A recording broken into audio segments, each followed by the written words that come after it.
अस्सलाम वालेकुम रहमतुल्लाहि वबरकातुहू। मैं हूं सैयद अब्दुल वहाब शाह और आप देख रहे हैं नुक्ता गाइड चैनल।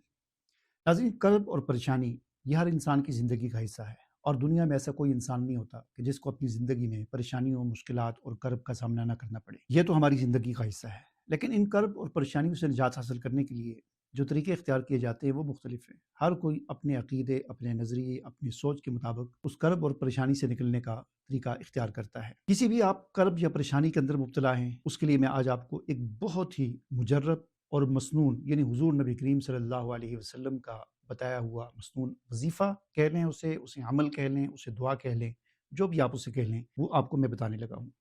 याद रखें, जितने भी आप देखते होंगे वजीफ़े बताने वाले आमिलीन जो होते हैं, इन्होंने तरह तरह के मन गढ़ंत किस्म के वजीफ़े बनाए होते हैं, मन गढ़ंत किस्म के तवीज़ात बनाए होते हैं। देखें, तवीज़ात से आपके मसाइल हल नहीं होते, आपकी मुश्किलात ख़त्म नहीं होती। तवीज़ात क्या होता है? एक पर्ची पर कुछ नंबर लिख देते हैं, इसको गले में डाल दें, इसको बाजू पे बांध दें, इसको आग में जला दें, इसको दरख्त के साथ बांध लें, इसको फलां जगह दफना दें। तो याद रखें, ये मसाइल का हल नहीं है। मसाइल के हल के लिए आपको दो काम करने हैं।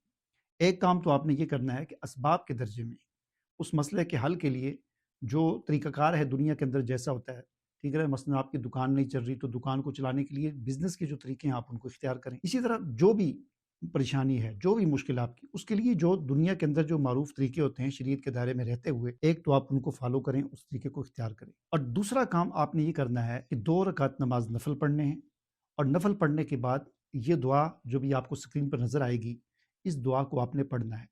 इस दुआ का नाम ही दुआए कर्ब है। मुस्लिम शरीफ और बुखारी शरीफ जो हदीस की सही किताबें हैं उनके अंदर ये दुआ मज़कूर है, थोड़े से अल्फाज के रद्द-बदल के साथ।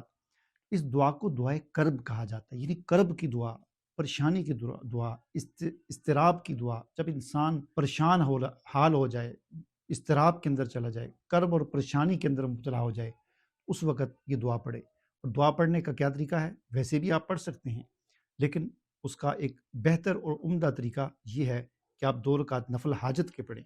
हाजत के नफ़ल पढ़ें और उसके बाद कर्ब की हालत में ज़ाहिर आप पर परेशानी है, आप परेशान हैं और आपके दिल के अंदर से ये दुआ निकले और इस दुआ को जितना हो सके पढ़ें, तो इंशाअल्लाह आपका वो कर्ब, आपकी वो परेशानी, वो आपका दूर हो जाएगा।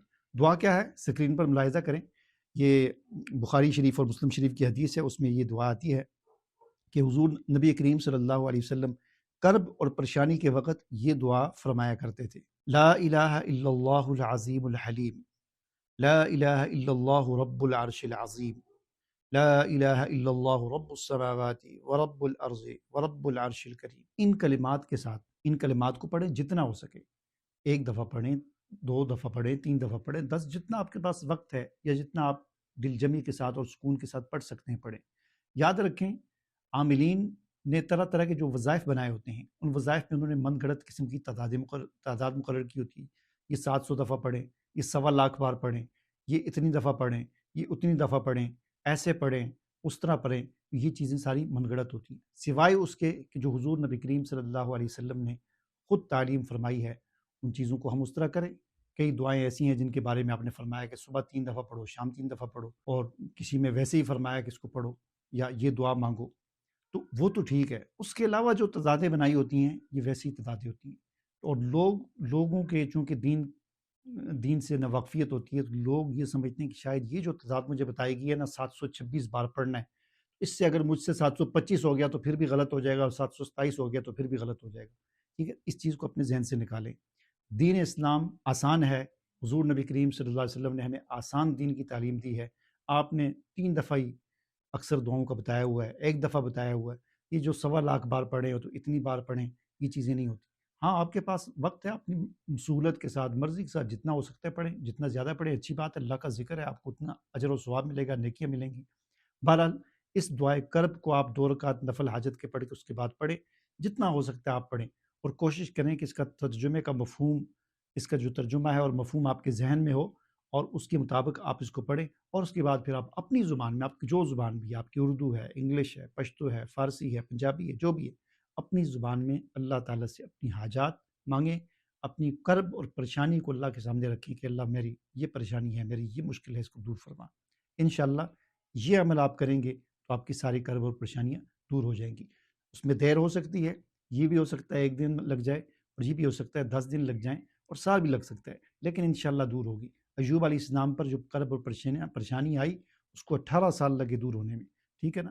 اور یاد رکھیں، ایک اور نقطے کی بات میں آپ کو بتا رہا ہوں کہ جو چیز آپ دعا میں مانگنا شروع کر دیتے ہیں، یعنی نماز کے بعد ہاتھ اٹھا کر یا نفل پڑھ کے ہاتھ اٹھا کر یا قرآن کی تلاوت کر کے کوئی کسی بھی عبادت کے بعد آپ ہاتھ اٹھا کر جس چیز کو آپ دعا میں مانگنا شروع کر دیتے ہیں، تو یہ دعا میں مانگنے کی توفیق ملنا یہ اس بات کی نشانی اور علامت ہوتی ہے کہ یہ چیز اللہ تعالیٰ نے آپ کو دینے کا فیصلہ کر لیا ہے۔ اس لیے تو اللہ تعالیٰ نے آپ کو یہ توفیق دی ہے کہ اب آپ اللہ تعالیٰ سے دعا میں مانگ رہے ہیں۔ اور اگر آپ دعا نہیں مانگ رہے تو پھر پتہ نہیں وہ چیز آپ کو ملے گی یا نہیں ملے گی، لیکن جس چیز کو آپ نے دعاؤں میں مانگنا شروع کر دیا، بار بار اللہ سے مانگنا شروع کر دیا، ہاتھ اٹھا کر مسجد میں جا کر مصلی پر بیٹھ کر اللہ سے مانگنا شروع کر دیا، تو یہ مانگنا اس بات کی علامت اور نشانی ہے کہ اللہ تعالیٰ نے یہ فیصلہ کر لیا ہے کہ یہ چیز اب آپ کو دینی ہے، اس لیے اللہ تعالیٰ نے آپ کو یہ توفیق دی ہے کہ اب آپ اللہ تعالیٰ سے دعا مانگ رہے ہیں۔ ٹھیک ہے، اجازت دیجیے، اللہ حافظ۔